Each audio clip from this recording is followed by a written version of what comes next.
TV पर लगातार बारिश की खबरें दिखाई जा रही थी। सोहन भी मजदूरी का काम करने के लिए शहर गया हुआ था। सोहन शहर के पास एक निचली बस्ती में रहता था। जब उसने घर जाते समय एक दुकान पर खबर सुनी तो वो बहुत डर गया था। आज की बड़ी खबर कि कई निचले इलाकों के घरों में पानी घुस गया है और बताया ये आ रहा है कि पानी में घर डूब चुके हैं और लोग घर से बेघर हो चुके हैं।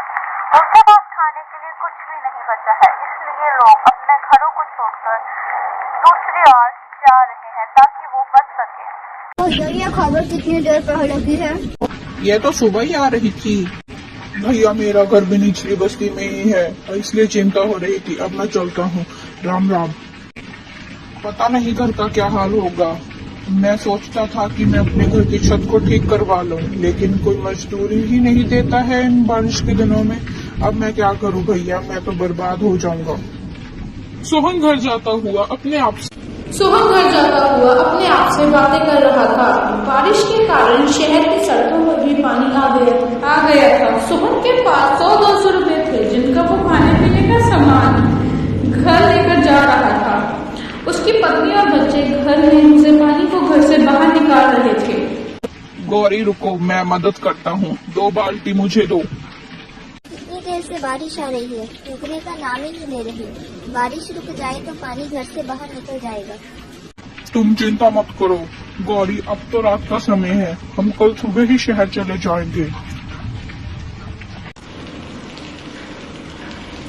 वह दोनों लगातार पानी निकालने का प्रयास करते हैं। थोड़ी देर बाद बारिश रुक जाती है। माँ बाबू, बारिश रुक गई। अगर बारिश रुक जाए तो हमें कोई दिक्कत नहीं आएगी, लेकिन शुरू हो गई तो हम कुछ नहीं कर सकते। हाँ, जल्दी सामान बांध ले, हम सभी जा रहे हैं यहाँ से। बहुत पानी आ चुका है बस्ती में, बड़े पुल पे जा रहे हैं। हाँ, बांध रहा हूँ। कुछ खा लूं, सुबह से कुछ नहीं खाया है मैंने। अगर पता लगा, अगर जरूरत पड़ी तो सामान बांध लूंगा। गौरी जल्दी ही सारा सामान बांध लेती है और सोहन की भी आंख लग जाती है, क्योंकि वो बहुत ज्यादा थका हुआ था। उसके साथ ही बच्चे सो जाते हैं। सुबह जब गौरी उठकर देखती है तो उनके आसपास पानी ही पानी था। सभी लोग इधर उधर भाग रहे थे। अरे सोहन, जल्दी बाहर निकल, यहाँ पे बाढ़ आ चुकी है, हम नहीं बचेंगे यहाँ पे, जल्दी आ। अरे गौरी, जल्दी निकल, बच्चों को लेकर, बाढ़ आ चुकी है यहाँ पे, जल्दी आ। तो बच्चों, हमें यहाँ से जाना होगा। गौरी, सारा सामान तो भेज चुका है, अभी कुछ भी लेके जाना खतरे से खाली नहीं। तुम जल्दी से गीता का पकड़ो, मैं बिट्टू को पकड़ता हूँ। जैसे ही सोहन बिट्टू को पकड़ने के लिए जाता है, तभी घर की छत गिर जाती है और घर की छत का टुकड़ा बिट्टू को लग जाता है, जिसके कारण उसके सिर से खून निकलने लग जाता है। तभी गौरी रोने लग जाती है। सोनू जी, कुछ करो, बिट्टू के सिर से बहुत खून बह रहा है, वो आंखें भी नहीं खोल रहा। घबराओ मत गौरी, मैं कुछ करता हूँ। तभी सोहन वहाँ से चले जाता है और इधर उधर मदद मांगने लग जाता है। भैया जी, अगर आप रामपुर जा रहे हैं तो किसी डॉक्टर को भेज देना, आपकी बड़ी मेहरबानी होगी। भैया जी, तुम्हें यहाँ कोई डॉक्टर नहीं मिलेगा। ये निचला इलाका है, यहाँ कोई डॉक्टर नहीं आता। भैया जी, यहाँ पर आपको कोई डॉक्टर नहीं मिलेगा, आप पुल तक पहुँच जाइए, क्या पता आपको कोई मदद मिल जाए। हाँ, ये ठीक है, क्या पता कोई मदद मिल जाए। हे भगवान, मेरे बच्चे की रक्षा करना। सोहन बाढ़ के पानी में तैरकर पुल की ओर जा रहा था। उधर गौरी का रोड होकर बहुत बुरा हाल है। बिट्टू की सेहत बिगड़ती जा रही थी, वो बहुत ज्यादा बीमार हो रहा था। उधर बाढ़ का पानी भी बहुत तेज हो रहा था।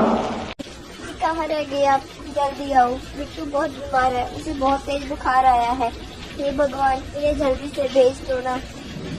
मेरे बच्चे, आंखें खोल, क्या हुआ तुझे? सोहन किसी तरह पुल तक पहुंचता है। उधर भी डॉक्टर खड़ी हुई थी। भैया, यहाँ पे कोई डॉक्टर मिलेगा? अरे नहीं भाई, इस बारिश में हमारी कोई मदद नहीं करने वाला है, कोई डॉक्टर नहीं मिलेगा। हम गरीबों को कोई नहीं पूछता है यहाँ पे। तुम्हें भी यहाँ कोई नहीं मिलेगा। कहीं भी कोई डॉक्टर नहीं दिख रहा है। भगवान, मेरी मदद करो, रक्षा करो। अब तुम ही हो। तभी एक डॉक्टर वहाँ मोहन को रोते हुए देख रहा था। आशा, तुम बच्चों को लेकर कहीं दूर चले जाओ, मैं उस पिता के साथ जा रहा हूँ, क्योंकि उसका बच्चा बहुत बीमार है। लेकिन आपकी जान को भी तो खतरा है ना, मत जाइए ना प्लीज। आशा, मुझे उसके साथ जाना होगा। उसके बच्चे की जिंदगी का सवाल है। तुम बच्चों